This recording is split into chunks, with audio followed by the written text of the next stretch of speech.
How to turn off Smart Reply on Gmail PC. Hello guys, so on this video I'm going to show you how to turn off Smart Reply on Gmail easily and fast. First thing you have to do, go to Gmail. This is the home page as you can see. Now go here on the settings option, click on settings and click on see all settings option here.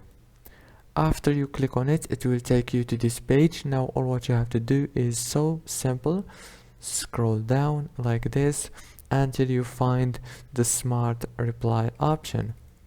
Now right here you can click on Smart Reply off and it will be turned off. Very easy and fast as you can see. Now after you turn it off, all what you have to do is scroll down and click save changes right here. Hope this video was helpful. Please don't forget to like and subscribe, and thank you so much for watching until the end. See you later and thank you so much.